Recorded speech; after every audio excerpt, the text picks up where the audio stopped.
Encore très nombreux, le 10 et le 12, et pour certains secteurs en grève reconductible depuis le 5, nous revenons plus déterminés que jamais ce mardi 17 décembre. Après les annonces du Premier ministre mercredi dernier, les raisons d'être en grève et en manifestation demeurent.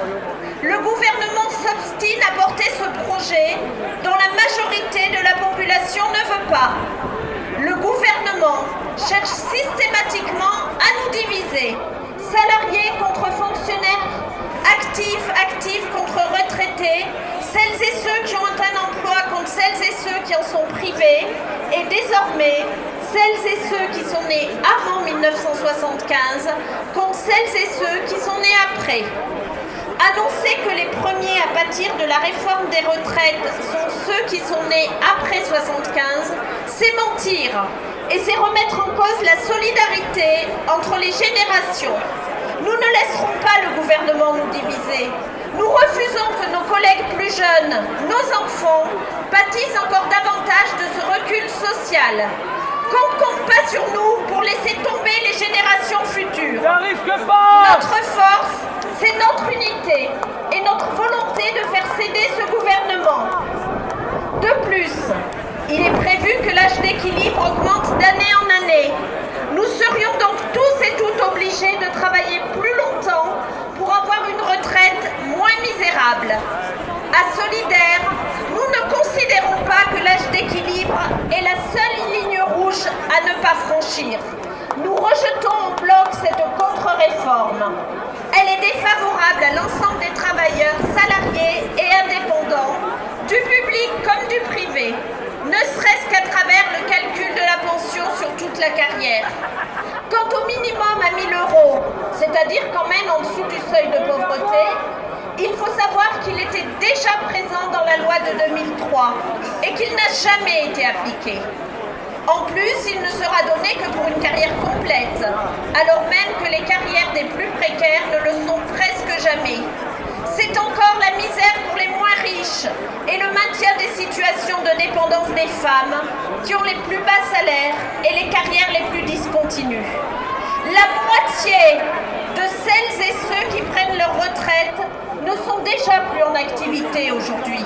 Repousser l'âge de départ, c'est allonger le temps où ces personnes devront avoir recours à l'assurance chômage et à l'assurance maladie. Travailler plus et gagner moins, c'est non. Ne nous laissons pas abuser par les soi-disant garanties en matière de pénibilité, notamment pour les personnels des hôpitaux, ou d'aide supplémentaire aux familles de plus de 3 enfants, ou aux parents, la femme le plus souvent, qui s'arrêtent de travailler jusqu'à l'âge de 6 ans d'un enfant.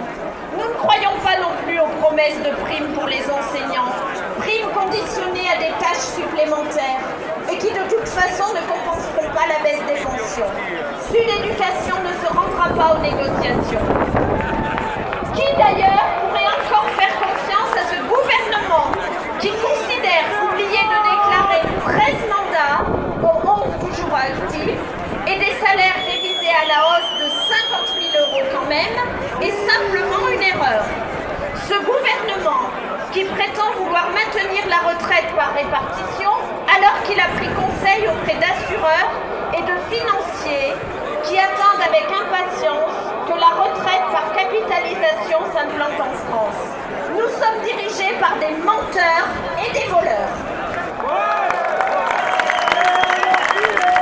Ce système n'a rien d'universel. Hormis la baisse de toutes les pensions, il n'a rien à voir avec la justice sociale. Et nous n'acceptons pas que le Premier ministre se réclame de Mendes France ou du Conseil national de la résistance qui a été à l'origine de la création de la sécurité sociale en 1945. Ce gouvernement détruit notre modèle social et refuse de prendre des mesures pour la transition écologique. Tout ça pour le profit des plus riches et des multinationales. Si cette réforme était bonne, le gouvernement l'appliquerait maintenant et pour toutes et tous.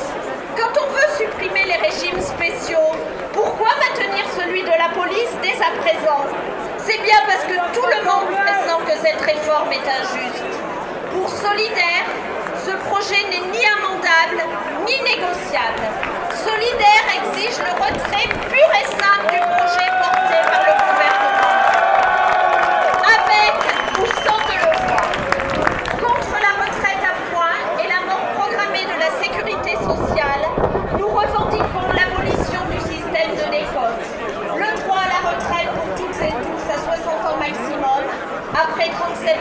années et demie de cotisation et la prise en compte des années de formation.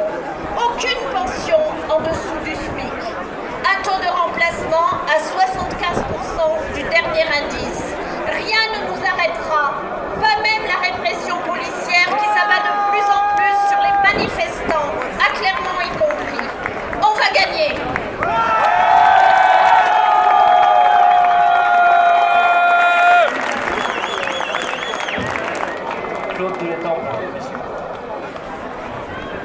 Mes camarades,